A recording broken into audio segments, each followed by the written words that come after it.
Nah, cerita kurban juga seperti itu. Dulu tokoh-tokoh Quraisy, penunggu Ka'bah, itu dulu sudah ndak tauhid, sudah musyrik kalau dalam bahasa agama.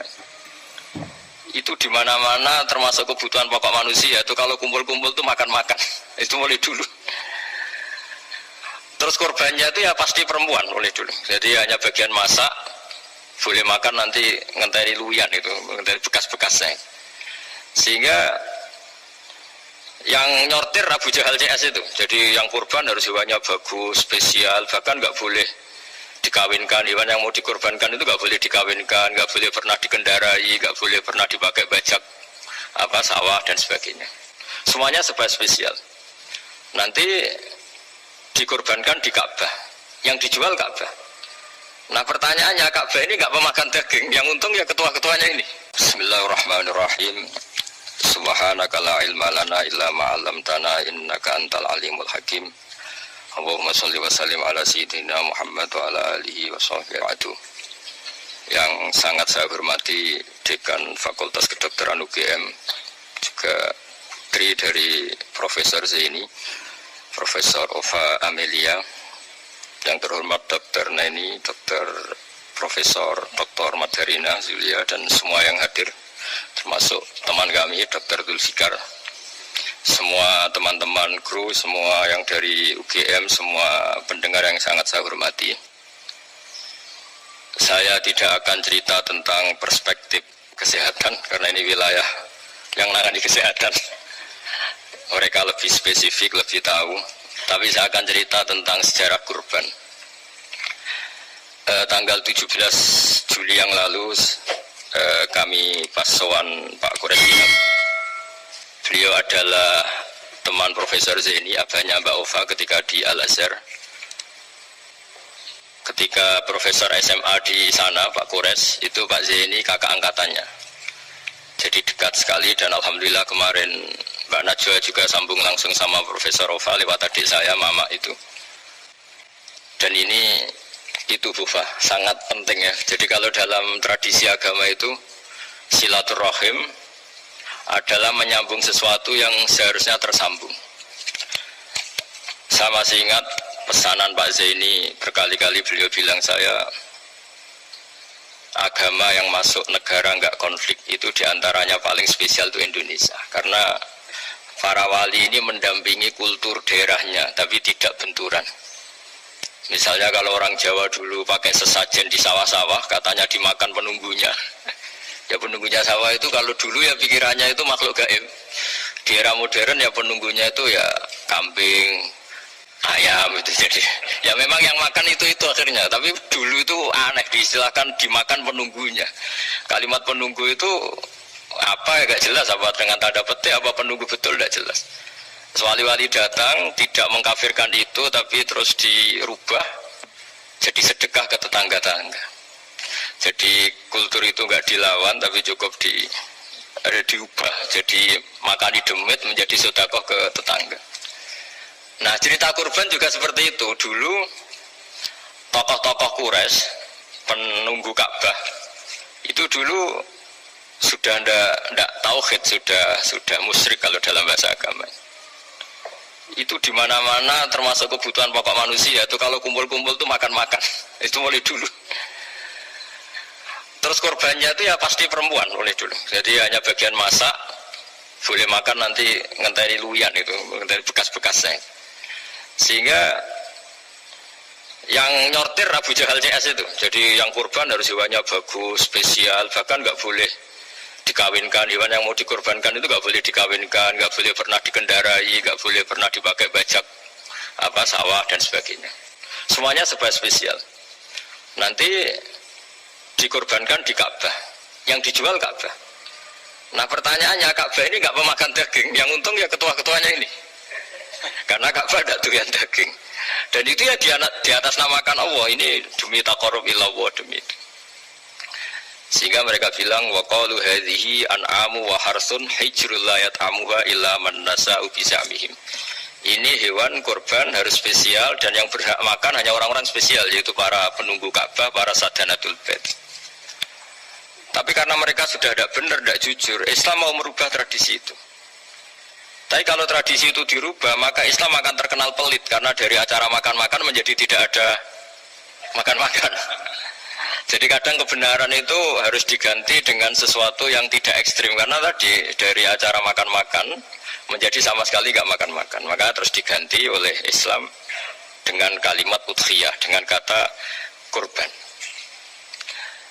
Nah, kenapa itu harus terjadi? Karena kurban itu sebetulnya syariatnya Nabi Ibrahim, di mana orang Mekah itu memang turunan Nabi Ibrahim, sehingga sisa-sisa makan-makannya masih.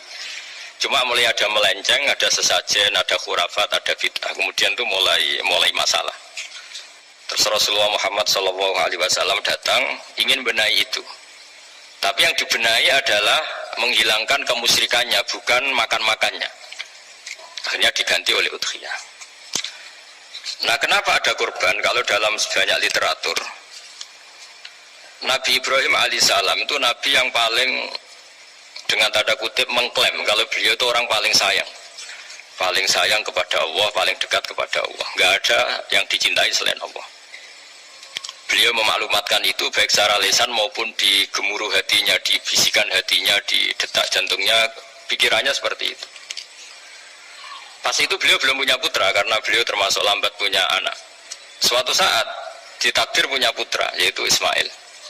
Pas seneng-senengnya jalan, pas seneng-senengnya punya anak, sama Allah disuruh nyembelih. Anak kamu harus kamu sembelih. Ibrahim kaget. Kenapa ya Allah? Kamu adalah orang yang sering ngomong bahwa yang paling kamu cintai saya. Tapi setelah ada anak kamu, kayaknya enggak.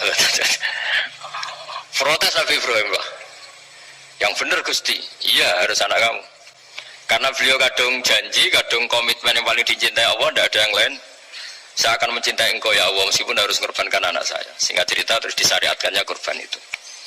Ketika Nabi Ibrahim berkomitmen melaksanakan perintah itu, Ismail juga mau nurut, bersama Allah diganti oleh hewan kurban yang bernama kambing itu. Sehingga versi cerita itu bahwa Allah akan maklumi ketika orang mencintai Allah secara serius, bersamaan dengan itu orang juga mencintai anaknya dengan proporsi masing-masing. Itu di khazanah-khazanah yang saya baca. Versi kedua, tapi ini nanti nggak perlu dipertanyakan, nanti kalau UGM tanya itu versi yang paling baik, yang paling benar gimana? Yang tanya juga bid'ah, yang jawab juga bid'ah nanti. Karena itu wilayah yang kadung terjadi. Jadi kalau dalam ilmu hadis itu, kalau kadung terjadi, bahwa kamu unggulkan yang mana, tetap saja yang terjadi hanya satu, mau kelewat. Beda dengan istihad solusi. Karena mau terjadi ya kita uji coba. Kalau nggak cocok yang A ya cocok alternatif B, alternatif C. Kalau sudah kelewat, mau gimana? Kalau salah ya salah aja kan. Versi kedua begini, semoga versi kedua ini yang benar. Kalau ini benar, keren. Nabi Ibrahim itu memaklumatkan diri. Kalau dalam bahasa Arab itu iddia itu mengklaim bahwa dia adalah orang yang paling sayang terhadap makhluk Allah, semua hamba Allah. Terus beliau diterbangkan ke langit. Ya karena UGM ini lembaga akademik, nanti saya baca teksnya. Kalau bahasa Arabnya itu takbirnya. Diterbangkan ke langit, ke alam malakut. Ya tidak usah ditanyakan anak terbang gimana, nanti ribet nanti itu. Setelah diterbangkan di langit, wa kadzalika nuri Ibrahim malakutas samawati wal ardh, diperkenalkan alam langit, terus dipertontonkan. Itu ada sekian hamba Allah yang nyabu, yang ngefly, yang dugem, pokoknya yang maksiat-maksiat itu. Ibrahim ditanya sama Allah, gimana itu mereka menurut kamu? Damirhum, habisi saja ya Allah. Mereka makan rezekimu, hidup di bumimu, tapi mereka tidak mengindahkan engkau. Matikan saja. Sama Allah diturutin. Jalan-jalan lagi sampai 3 kali peristiwa tempat-tempat maksiat itu dihabisin sama Nabi Ibrahim. Beliau minta sama Allah supaya itu dihabisin. Singkat cerita, terus beliau diturunkan sama Allah. Setelah diturunkan, ya Allah tidak jawab, tidak apa. Allah itu punya sunnah, punya tradisi. Dengan nabinya itu tidak jawab. Suatu saat Nabi Ibrahim disuruh bunuh anaknya, disuruh nyembelih. Protes kan? Huwa samratu fuadi, ini kekasih saya, putra saya, kenapa engkau nyuruh membunuh? Terus kata Allah, kamu tidak ingat di malam kamu saya mi'rajkan melihat hamba-hambaku Dan itu yang bikin aku, dan saya cinta sama mereka yang bikin saya. Kamu enak saja minta dibunuh. Sengkerian gantian saya yang minta, kamu tidak nurutin gitu. Kamu pas minta saya tidak tak pikir, langsung tak turutin. Kenapa saya yang sekarang minta kamu pikir gitu. Tapi huwa samratu fuadi, itu buah hati saya. Dan memangnya makhluk-makhluk itu makhluk siapa? Saya yang bikin. Kamu enak saja nyuruh bunuh. Nah semenjak itu jadi kearifan kita. Makanya Mbak Ufa ini kalau guyonan di dunia kiai, kalau ada majikan bentak pembantunya yang salah meletakkan piring atau gelas, pasti cara berpikir mesti pembantunya ada cantik. Karena kalau salah tok kok dia cantik, itu mesti mikir. Nggak bisa orang bentak orang cantik gitu. Jadi sama, misalnya saya janjian sama Gus Sikar ya. Janjian, Gus datang hari Senin gini-gini, ternyata beliau nggak datang. Kalau saya tidak punya utang, tidak atasan saya pasti marah. Sudah janji kok gini-gini. Saya bisa marah itu sebetulnya sebabnya itu dua. Saya kecewa dan dia tidak punya jasa. Tapi yang diomongkan hanya, wah kamu khulful wa'di apa? Nggak tepat. Coba kalau ini atasan saya jadi dosen karena beliau misalnya. Saya punya utang beliau. Mbok nyulayani janji apa kan? Nggih mboten napa-napa. Sama. Ada majikan mencintai pembantunya karena sangat cantik. Mana ada mencano piring. Omahe dirubuhno itu tidak apa-apa gitu. Sama. Makanya ada guyonan di dunia kiai itu, ada anak perempuan kan nggak lazim ya perempuan pakai GL Pro kalau dulu, mungkin sekarang pakai Ninja, pakai celana jin. Sopo iku wong luput suwo itu? Siapa itu perempuan kok gitu? Niku ponakane jenengan, Mbah. Astagfirullah, muga-muga pangeran nyepuro. Jadi langsung rubah dari maksudkan menjadi ndak karena keluarga. Nah, jangan-jangan kebencian kita pada maksiat itu oke, kita wajib benci maksiat, tapi tetap ada catatannya. Plus yang maksiat itu tidak orang yang terkait dengan kita. Coba kalau yang maksiat itu orang yang terkait dengan kita, itu anak kita, ponakan kita, mungkin istri kita, paling mintanya ya Allah ampuni. Sama-sama maksiat, yang satu minta dihabisin, yang satu kita minta diampuni. Fair gak kita sebagai manusia? Tidak fair. Tidak fair. Nah, iya gak fair ya? Apa ya fair? Pikir. Makanya kalau ada guyonan, ya itu tadi, ada supir salah dimarahin, pasti supir ini belum pegang rahasia.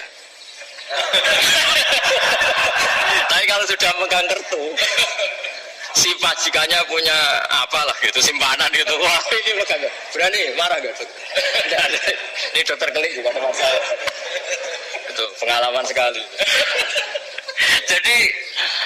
jadi itu guyonan kiai. Makanya jadi manusia itu gak pernah adil sebenarnya. Makanya Allah pernah mensifati manusia itu bakanal insanu zaluman jahula. Manusia itu sangat zalim dan sangat bodoh.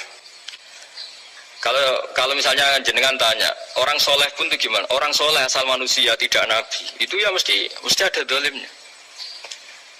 Makanya kalau dalam kitab hikam diterangkan, kitab hikam itu kitab yang olah manusia. Itu menyebut begini, manusia itu siapa? Dijawab, manusia itu mangkanat mahasinuhu masawiyah. Orang yang ketika baik saja salah, apalagi ketika salah. Kita misalnya punya toko laris itu, doanya mustajab, laris, pembelinya banyak, kualitasnya bagus. Pasti ada toko sekeliling yang megap-megap karena orang sekarang ke kamu kan gitu. Sama di kampus ya gitu, kalau ada kampus besar yang lain pasti kemahjub, terhalangi karirnya di semua. Sehingga orang supaya terus merasa salah, Rabbana dzulamna anfusana, meskipun kita sedang benar pun. Saya termasuk kiai yang kalau ngelepas haji, mungkin yang haji itu mangkel. Karena saya tidak pernah muji-muji haji, meskipun saya melepas orang haji. Umumnya kiai kalau ada orang haji kan dilepas haji mabrur, tidak ada lain balasan kecuali surga. Saya itu karena pernah kecil, pernah dengerin masyarakat. Itu ngenes ketika si kiai pidato tadi ternyata ngenes. Ngenesnya seakan-akan surga itu hanya milik yang haji. Anak kaya kula sepundi Gus wong kula ora kelar kaji. Semenjak itu setelah saya jadi kiai ya dendam juga. Akhirnya setelah saya jadi kiai kalau ngaji, orang yang haji mabrur balasannya surga, orang yang fikir sabar juga surga, orang yang sering dimarahin istri juga surga. Katanya pokoknya surga terus. Sampai yang mau haji itu, Gus gimana kok bakas kita kok sama dengan mereka? Ya karena saya ada ulama pesanan kata saya. Jadi artinya gini, Ketika Anda muji ibadah haji, jangan kira yang ngenes tidak banyak, yang ngeluh juga banyak, karena mereka ada takdir gak mampu haji. Itu hebatnya Islam. Islam juga datang dengan solusi-solusi. Misalnya Jumatan itu hajinya orang miskin. Orang yang ingat Allah mulai subuh sampai matahari terbit juga sama dengan umroh. Jadi karena tidak semua orang itu mampu haji. Jadi itu Islam. Jadi nanti tak bacakan, jadi versi kedua itu Nabi Ibrahim diperingatkan Allah bahwa tidak seperti itu cara mengelola hambaku. Nah, Islam ini kata Allah anit tabi' millata Ibrahim hanifa. Referensinya Islam, mentornya Islam itu Nabi Ibrahim. Sehingga kita alhamdulillah punya sejarah wali songo. Saya punya orang tua Kiai Nur Salim itu sayang sekali sama umat, Mbah Mun juga gitu. Saya sama Profesor Zaini itu sudah mulai tahun 2000 terus setiap hari ketemu juga nggak pernah kecewa. Beliau itu pernah disalahpahami, mungkin Bu Ova belum dengarin. Pernah disalahpahami karena beliau itu tangan kanannya karena nggak kuat. Jadi kalau ngambil apa itu pakai tangan kiri. Itu pernah disalahpahami ya, mungkin orang hasud karena tidak mengkonfirmasi langsung mengklaim beliau itu kiai profesor, kalau apa-apa pakai tangan kiri. Kira-kira pertanyaan sunnah rasulnya mana? Beliau itu ya hanya corong Jawa itu berambang, agak nangis tapi tidak sampai keluar air mata tapi berambang. Terus beliau bilang gini ke saya, seharusnya gimana Mas Pak? Ya kalau Pak Zaini ingin jadi wali udah usah menjelaskan. Kalau Pak Zaini ingin menjelaskan berarti ingin diakui makhluk. Tapi kalau nggak dijelaskan mereka salah paham terus. Tapi cepat jadi wali karena sudah mulai mengabaikan apa kata mereka. Tapi kalau menjelaskan ya enggak. Ya lama jadi walinya. Tapi bagusnya orang nggak salah paham. Pak Zaini tertawa-tawa. Jadi wali apa enggak? Jadi saya tuh lama sekali sekamar dengan beliau ada di Badan Wakaf ya Mas Wajar ya. Badan Wakaf yang atas itu kan dulu tempatnya Pak Rektor kan kosong. Itu kita tempati sama Pak Zaini bertahun-tahun tiap hari diskusi. Dan nggak pernah ceritanya beliau itu penting karena seneng guyon. Memang khasnya ulama itu seneng guyon. Kemarin saya ketemu Pak Kures, beliau cerita saya ini punya idola Gus Pak. Kalau manggil saya Gus kadang ya Pak. Dulu beliau doktor filsafat. Lama-lama jadi Syekhul Azhar. Itu kalau ke kuliah pakai bis, kata Pak Kures pakai bis. Suatu saat di Al Azhar itu kan beda dengan di yang lain ya, agak-agak modern. Si gurunya ini, beliau itu karena banyak yang berdiri, beliau duduk ada perempuan berdiri, terus yang lelakinya berdiri, terus jatah duduknya dikasihkan perempuan. Perempuannya itu pakai pakaian yang agak minim, agak seksi lah, agak minim. Terus si Syekhul Azhar tadi saat itu belum Syekhul Azhar, punya 2 permen. Ini ceritanya Pak Kures punya 2 permen, terus yang satu sudah dibuka, yang satu masih bungkusan, masih ditawarkan. Silakan Mbak, kamu milih yang mana? Milih yang masih itu. Padahal bukanya itu supaya lebih gampang. Ternyata milih yang masih bungkusan. Kenapa Mbak? Ya ini lebih steril karena pakai bungkus. Oh iya. Itu pelajaran itu. Terus Pak Kures nantang saya, Gus Pak punya enggak cerita tandingan? Wah kalau saya kebalikannya Pak. Di kereta itu ada Cina, enggak khitan ya. Ketemu sama kiai kampung. Terus, kenapa khitan? Enggak khitan juga sama gini-gini gitu. Terus dikasih pisang. Terus dimakan, dikupas dulu. Kok udah langsung aja.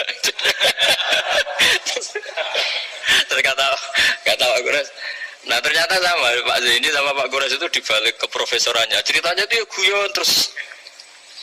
Karena memang agama ini itu kalau masalah kebenaran itu serius, tapi dibalik kebenaran ini yang perlu dicatat oleh semua yang mencintai agama ini, bahwa Allah itu tidak butuh taat kita. Dan Allah tidak akan gagal sebagai Tuhan karena maksiat kita. La tanfa'uhu ta'atuhum wa la tadurruhu maksiatuhum. Allah tidak akan ngefek ketika semua orang taat ya gak ngefek, semua orang maksiat juga gak ngefek. Karena Allah ini zat yang punya eksistensi sejati, sehingga hubungan kita dengan Allah itu tidak ngefek ke Allah, ke kita sendiri.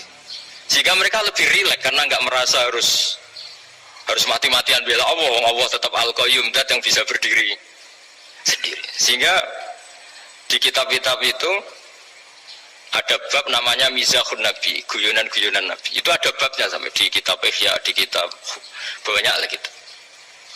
Masyhur itu suatu saat ada orang sepuh sowan ke Nabi karena sudah sepuh. Beliau pamit kira-kira jam segini pamit, ya Rasulullah saya mau pulang karena nanti kemalaman. Karena beliau jalan kaki yang orang sepuh. Kata Nabi, "Dah tenang saja di sini, nanti pulang kamu udah jalan kaki. Lah milan naki alab ninakoh, nanti kamu tak naikkan anaknya unta." Pikirannya orang sebut tadi namanya anak unta itu ya kecil. Wa ma fa'altu bibninako, apa yang bisa saya lakukan dengan anak unta? Sudah, tenang saja. Setelah beliau ngaji lama, ya dikasih unta tua itu. Silakan kamu bawa unta saya ini. Loh, ini kan unta tua, ada anak unta. Ya meskipun tua ya anaknya unta. Ya tapi cerita saja. Meskipun tua juga anaknya unta. Jadi agama itu rileks. Nabi Ibrahim, kembali lagi ya karena syariat Ibrahim. Nabi Ibrahim itu pernah minta supaya nyawanya itu diperpanjang karena beliau ya, umumnya orang itu kan ingin nyawa panjang, ingin umurnya panjang. Beliau yakin penting nyawa panjang, umur panjang. Allah tidak jawab ke apa. Suatu saat ada tamu, orangnya itu sepuh sekali. Nabi Ibrahim karena orang yang sangat menghormati tamu dikasih kurma, apa itu? Anggur. Itu setiap dimakan dikunyah meler lagi keluar. Karena sudah sepuh, nggak ada giginya, dikunyah keluar lagi. Itu jamnya Nabi Ibrahim, ya Allah, masuk lagi ke kamar, sholat lagi, mengcancel doa panjang umur. Katanya Ibrahim, oh jenengan jawab toh gitu. Artinya kalau ingin tua sekali ya nasib kamu kayak itu gitu. Jadi karena beliau tahu itu jawaban terus masuk kamar, oh jawab tuh Gusti jenengan, terus membatalkan doanya. Itu Nabi Ibrahim. Kalau orang sekarang enggak, dongo ngarani, ya tua ya tetap sehat, tetap wah itu. Itu lebih ribet itu. Iya, jadi karena doa itu kalau nggak diperjelas itu ya repot. Ini cerita. Bahwa kita berislam itu ceria. Saya Mbah Mun itu meskipun kayak top, senengannya kayak guyon bapak saya. Tapi guyon itu ada yang wajib. Saya dulu itu janggal. Ini cerita ya, mungkin kalau di kampus-kampus umum agak asing, tapi ini cerita. Nuduh zina itu dosanya besar sekali. Saya ulang lagi, nuduh orang lain zina itu dosanya besar sekali. Disebut bab qadzaf. Saya pernah menjumpai 3 kiai besar Bofa, 3 kiai besar. Kiai top semua. Di majelis itu ada gosip bahwa si A itu punya selingkuhan sama Sri misalnya atau dengan siapa lah, dengan perempuan. Itu kalau di Arab itu senangannya pakai Salma, Laila Majnun Salma. Kalau di Jawa itu kasihan korbannya itu. Tapi itu contoh saja ya. Itu si Kiai 3 tadi gak ngefek, malah tanya gini, loh apa perempuannya cantik? Wah cantik sekali Mbak. Cantiknya sampai kayak apa? Malah bicara cantiknya perempuan. Saya itu yang pertama iskal. Ini Kiai kok bakas orang apa? Cantik. Orang ayu ya. Setelah majelis itu bubar, yang penggosip tadi ya, yang gosip ini gak Kiai, yang pembisiknya ada Kiai, yang gosip ini gak Kiai. Cuma Kiai 3 ini posisi mendengar. Tapi malah tanya cantiknya tadi. Sehingga cerita setelah orang itu pulang bilang gini, Gus. Itu kalau saya bilang iya dengan gosip itu, saya ikut qadzaf, saya ikut menuduh orang lain zina. Itu dosa besar. Selain itu saya Kiai, kalau saya bilang iya dianggap membenarkan. Maka untuk mengalihkan nggak bicara itu, jadi guyon tadi. Jadi guyonnya itu, karena kalau kita tadi bilang iya, artinya mengiyakan. Dan itu artinya qadzaf, punya dosa besar karena nuduh orang lain zina. Diperparah dia kayak besar, kan orang menjadi percaya karena yang ngomong bukan penggosip lagi. Ya, maka dialihkan tadi. Loh, ayo nih cung. Sampai segitunya kearifan ini. Sehingga dulu ketika Ma'is itu seorang sahabat yang pernah salah besar. Itu Nabi ketika beliau ada gosip salah gitu ya, Nabi masih jangan-jangan kamu hanya mimpi, cung. Jangan-jangan kamu hanya megang, tapi tidak sampai zina. Sampai terakhir Nabi tanya, Afi aplikasi, jangan-jangan otak kamu sudah agak error. Saking tidak inginnya Nabi mempercayai hal-hal seperti itu. Nah problem kita di zaman sekarang justru kadang nyari-nyari supaya tahu buktinya. Yang dulu para orang soleh menghindari bukti itu supaya nggak suudzon, sekarang orang mencari-cari bukti. Padahal itu dilarang, wala tajassasu, orang nggak boleh mencari-cari kesalahan orang lain. Nah itu kearifan-kearifan yang saya dapatkan dari Bapak, dari Mbah Mun, dari Pak Zaini, dari Pak Gores. Mereka orang-orang yang luar biasa menghindari ngomong penting. Sekarang itu orang banyak yang sering ngomong penting. Sebenarnya itu malah salah. Karena kalau ngomong penting itu vonis terhadap orang lain. Tapi kalau kamu rileks, tidak. Nabi dulu itu rileks sekali. Ketika beliau ngaji gini, terus ada pemuda lewat bawa cangkul mengabaikan pengajian Rasulullah. Banyak sahabat bilang, celaka orang itu, ada Nabi ngaji kok tidak ikut. Jawabannya Nabi unik. Jangan-jangan dia punya keluarga yang harus kerja, dan kalau harus kerja untuk nafkah keluarganya itu juga ibadah, itu ya sunnah saya. Jadi Nabi rileks saja, tidak tersinggung, tidak. Nah, kenapa kita butuh rileks? Karena kebenaran sekali dipaksakan itu jadinya benturan. Dan itu Wali Songo itu dulu sudah berpikir seperti itu. Sehingga Pak Zaini yang sering ngendikan sama saya, kita ini bisanya mengikuti, Mas Pak, kalau manggil saya Mas, tidak bisa benturan. Sehingga tadi ada modifikasi dari sesajen menjadi sedekah, dari apa menjadi apa. Jadi tidak langsung benturan. Dan itu khazanahnya, bacaan-bacaannya banyak sekali, termasuk peristiwa Udhiyah tadi. Jadi dulu kurban itu dipakai ajang orang-orang tokoh Quraisy supaya dapat daging yang bagus, di atas namakan Ka'bah. Jadi agama ini dijual mulai dulu. Kunane kuno agama ini dijual. Dan agama mulai dulu ya prospek. Ka'bah itu bisa menyedot wisatawan berapa, wisata religi. Sehingga dulu ada Ka'bah tandingan, perhitungannya juga ekonomi. Jadi mulai dulu itu ya sudah seperti itu, mau apa, mau Allah bikin dunia seperti ini. Jadi mulai dulu agama itu ya, sampai orang Yahudi gak mau iman sama Nabi ya pikirannya sederhana, kalau saya tokoh banyak yang sowan, banyak yang ngasih-ngasih. Kalau saya ikut Muhammad, saya anak buah, yang ngasih saya siapa itu. Jadi perhitungannya juga ekonomi. Jadi ketika Abraham mau bikin Ka'bah tandingan, itu perhitungannya juga ekonomi. Jadi ribet kan memang, kalau manusia itu sudah ribet. Tapi Islam ini datang bukan untuk itu, tapi memaklumi itu. Itu hebatnya Nabi Ibrahim. Ketika beliau berdoa, ya Allah, keluarga kami saya tempatkan di Mekah. Rabbana liyuqimus sholata faj'al af'idatam minan nasi tahwi ilaihim warzuqhum minas samarat. Cuma menurut Islam dibalik, ya Allah, kita ini ingin anak-anak kami ini bersujud kepada Engkau, ingin anak-anak kami ini melakukan sholat. Tapi mereka ini manusia yang untuk ketahanan hidupnya butuh makan, butuh rizki, butuh ekonomi. Maka tolong ekonominya dijaga ya Allah. Jadi dibalik, demi sholat menjaga ekonomi. Jangan dengan demi ekonomi meninggalkan sholat. Jadi dibalik, jadi demi sholat menjaga ekonomi. Juga termasuk menjaga politik. Andaikan tidak ada orang Islam yang cakap politik, terutama yang soleh-soleh, kemudian negara bikin aturan ala mereka, sholat dianggap larangan, pengajian dianggap larangan, juga repot. Makanya mulai dulu kiai-kiai itu ya politik, karena nggak ingin negara ini diatur oleh orang yang anti sholat, anti agama. Karena kalau negara terserah yang sedang jabat, kemudian yang jabat tidak soleh, bisa nganggap maksiat-maksiat tidak ilegal, yang pengajian justru ilegal. Nah, di sini kenapa banyak orang-orang soleh dulu ya rata-rata ya berpolitik mulai sebelum kemerdekaan sampai setelah kemerdekaan. Jadi itu ada filosofinya. Nah, bahwa ada oknum-oknum yang tidak seperti itu ya monggo, itu oknum. Tapi sebetulnya awal-awalnya kenapa banyak orang soleh yang politik, karena nggak ingin negara ini dipimpin oleh orang-orang yang anti agama, anti kebaikan. Sehingga berkahnya apa? Berkahnya negara ini berkonstitusi secara Islami. Meskipun tidak negara Islam, tapi tadi hak asasi manusia terjaga, hak belajar, hak beragama, hak ibadah. Coba bayangkan kalau kita jadi korut, Korea Utara kan pusing. Jadi, nah itu uniknya, lagi-lagi ini cerita uniknya. Itu mulai dulu itu tidak ada benturan. Ketika ada Masumi, ada Partai NU, ada macam-macam. Muhammadiyah datang di Jogja itu Mbah Ahmad Dahlan itu teman dekatnya Mbah Hasyim. Saya tahu banyak tentang, namanya dulu Mbak Darwis. Itu dulu ngajinya sama pernah buyut-buyut Qiyami di sini. Dulu dulu ngaji Mbah Soleh Darat, Mbah Ahmad Dahlan sama siapa itu Mbah Hasyim. Ketika di Mekah yang Mbah Ahmad Dahlan ngaji Syekh Khotib Minangkabau itu ya sama Mbah Hasyim.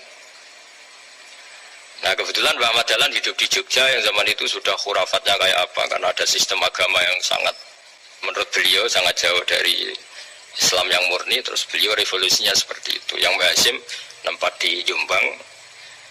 Nah itu kan murni ilmu sosial, murni muqtadul hal. Terus beliau punya metode yang berbeda tapi nggak masalah, mulai dulu nggak masalah. Kemudian yang jadi kalau yang kadang-kadang memasalahkan tuh ya memang yang nggak tahu masalah. Sebenarnya dulu itu ya biasa aja karena ya itu urusan metode, urusan. Saya teruskan masalah udhiyah.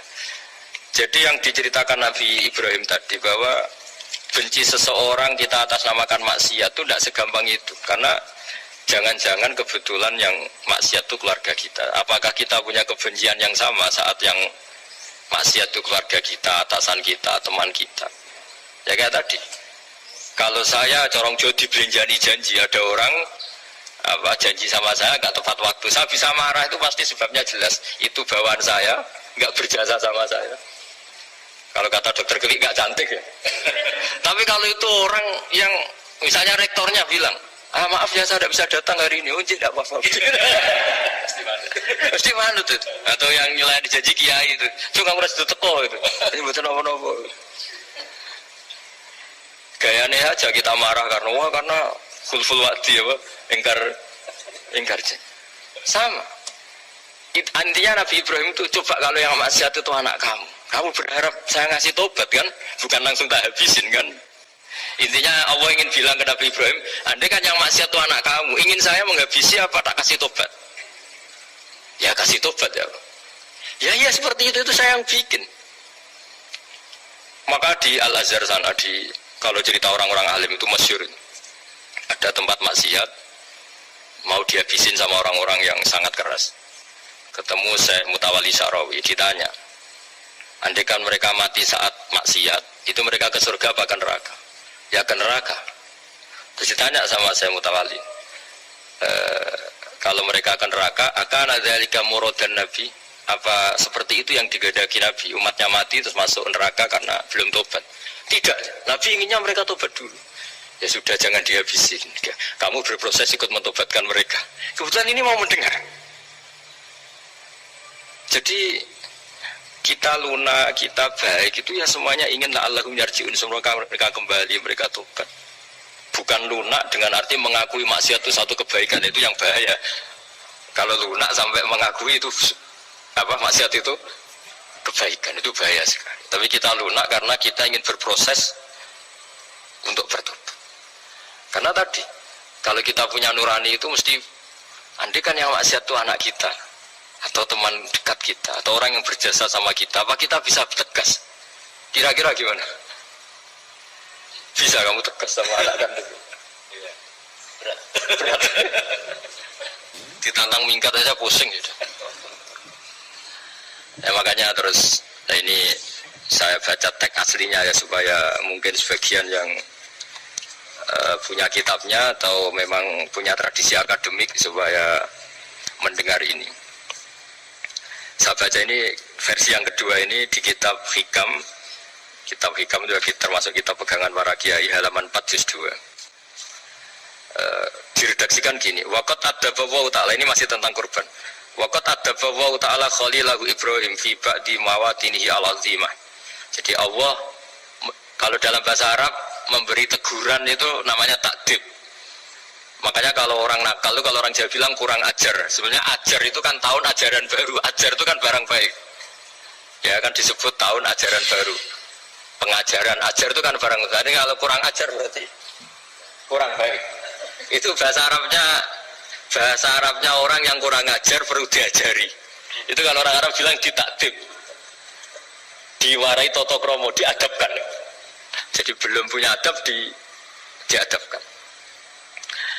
Ya, itu udah, tapi tentu Nabi Ibrahim nggak sampai kurang ajar. Ini kan cerita bahasa ya. Jadi kalau sebenarnya ajar itu udah buruk-buruk, kurang ajar, berarti orang ini kurang pelajaran, kurang.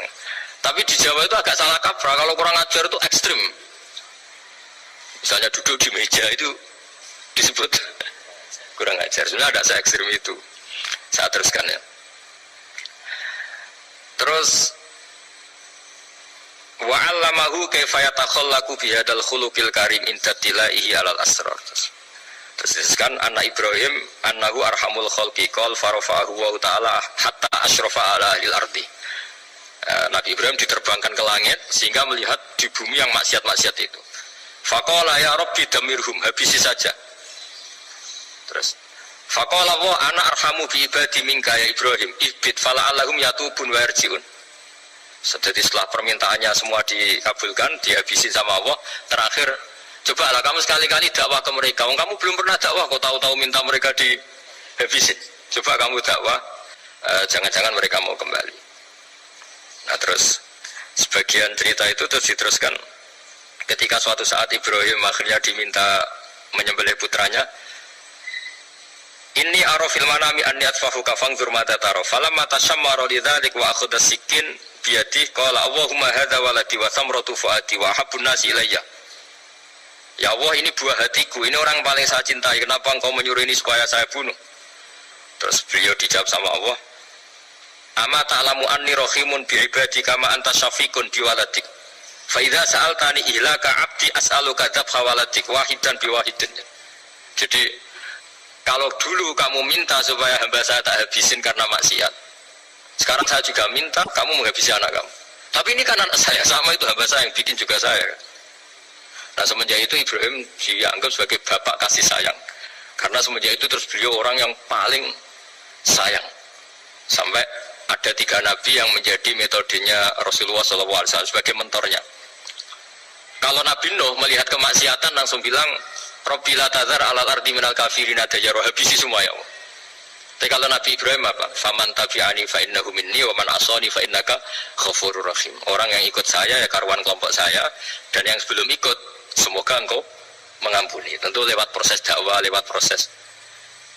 Nah, Wali Songo, kembali ke Wali Songo dan para guru-guru kita, itu seperti itu semua. Juga Islam yang di Indonesia, Islam rahmatan lil alam, itu konstruksinya ya dari ilmu-ilmu seperti ini, bacaannya seperti ini. Karena ternyata kita tegas tadi ujung-ujungnya karena itu tidak cantik, tidak atasan kita, tidak berjasa sama kita. Kamu kalau ada supir telat, supir kok telat datang ngantor gitu, pasti supir itu belum pegang rahasia. Setelah pegang rahasia tak jamin aman itu meskipun telat. Karena lebih ngeri sih.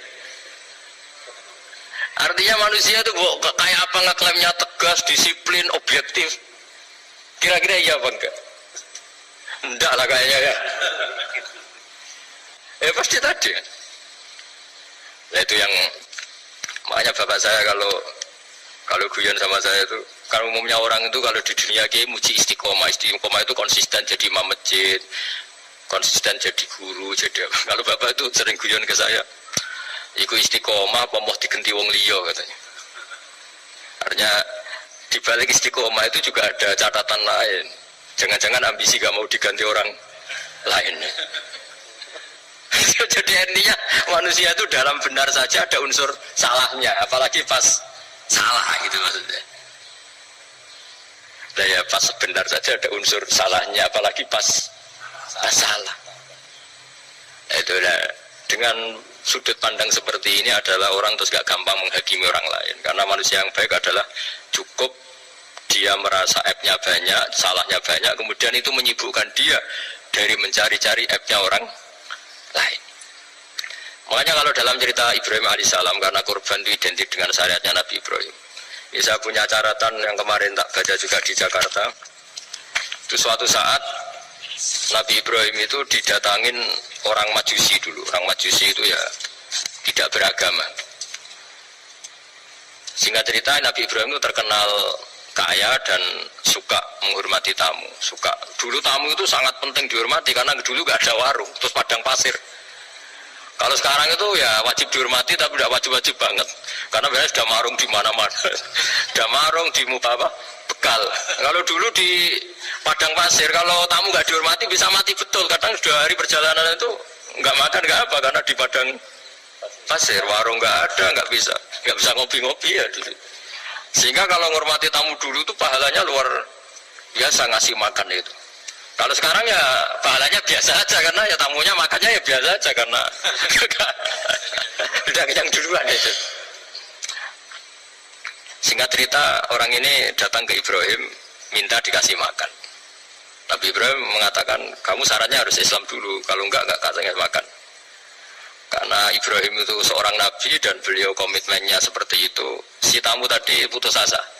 Akhirnya wala itu ya sudah meninggalkan Ibrahim. Setelah beberapa jangka Allah bilang ke Nabi Ibrahim, orang itu umurnya berapa tadi bilang ke kamu? 50 tahun. Pernah gak orang itu kelaparan? Kata Allah, enggak, baru ini kelaparan.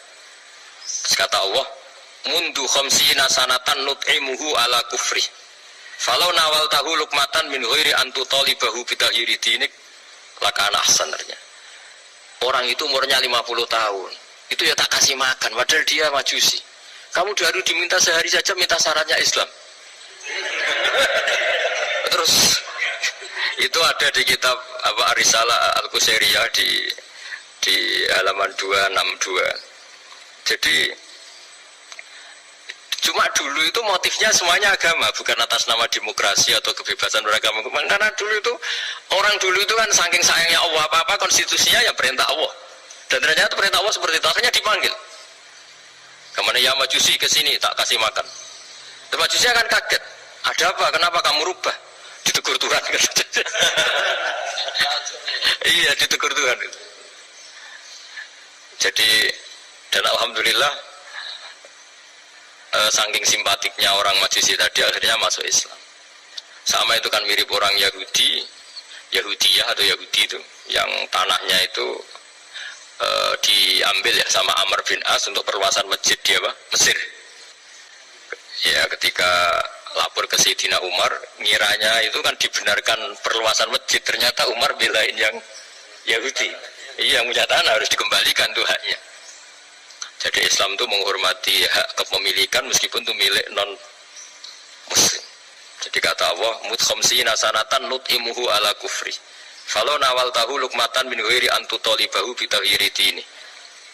Mau dikasih makan aja, tidak usah nyuruh ganti agama. Wong saya aja yang Tuhan ngasih makan dia sudah 50 tahun tambah syarat. Tambah syarat.